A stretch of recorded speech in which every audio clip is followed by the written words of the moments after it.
Anies, mengung- Anies mengunggah foto sebaran hujan Jabodetabek dan mengatakan keberhasilan penanganan banjir adalah kerja dari jajaran Pemprov DKI Jakarta secara tuntas.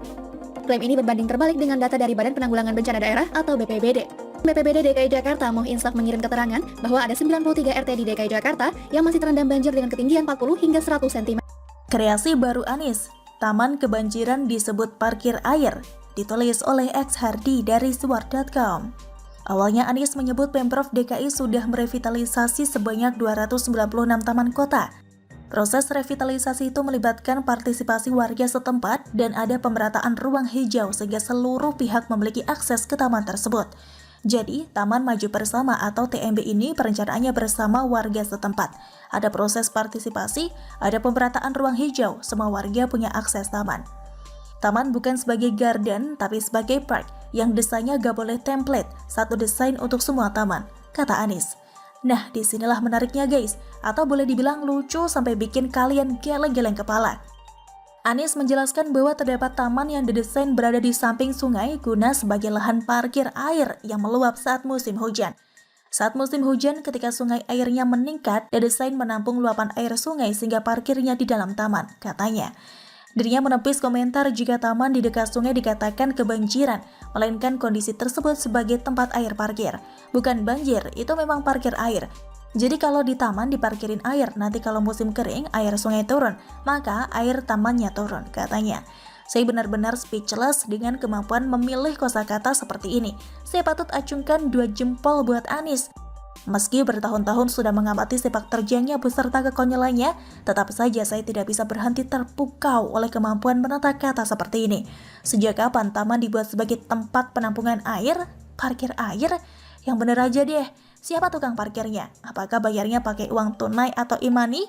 Per jamnya berapa? Kalau menginap semalam airnya harus bayar berapa ke Pemprov DKI? Kalau tamannya kebanjiran, bukankah lingkungan sekitar juga bakal kebanjiran? Air parkir disolokan lalu mengalir ke laut. Begitu kan logikanya? Tapi Anies selalu memutarbalikkan logika. Air harus masuk ke dalam tanah lah. Hasilnya, sumber resapan yang tidak efektif. Sekarang ada istilah air parkir di taman. Taman ya taman aja, bukan jadi kayak tangki penampungan air atau gorong-gorong. Sekalian aja bikin ruangan untuk tempat nginap air banjir. Bikin beberapa kelas, mulai dari bintang 3, 4, hingga 5. Bikin fasilitas yang mewah dan megah, biar airnya betah dan tidak mau surut. Ada-ada aja gubernur satu ini. Sampai kini masih belum bisa paham kenapa orang ini bisa jadi gubernur. Dia lebih cocok jadi trainer penulis novel dengan teknik pemilihan kata-kata yang indah dan unpredictable. Anies memang master penata kata dan pintar membuat istilah baru. Tapi sayangnya ini berisiko kalau dijadikan untuk memimpin. Tidak banyak bekerja tapi bisa membuai masyarakat dengan kata-kata yang memukau. Hasil kerja yang minim akhirnya bisa dimaklumi oleh pendukungnya karena pintar menata kata. Bahkan pendukung fanatiknya ikut-ikutan memuji. Bahkan ada yang malah jadi pintar ngeles dan menata kata. Kacau bener deh. Anies pernah mengatakan jangan meremehkan kekuatan kata-kata dan gagasan. Anies bilang selama ini banyak orang berpikir bahwa kata-kata dianggap remeh dibandingkan kerja nyata. Jangan remehkan orang-orang yang bekerja terinspirasi kata-kata. Kalau tidak ada, maka tidak mungkin berubah menjadi kenyataan. Beginilah hasilnya sekarang. Terlalu banyak perangkai gagasan dan kata-kata hingga tidak sadar hasil kerjanya sangat minim. Terlalu kecil dibandingkan dengan ucapannya yang segede alam semesta.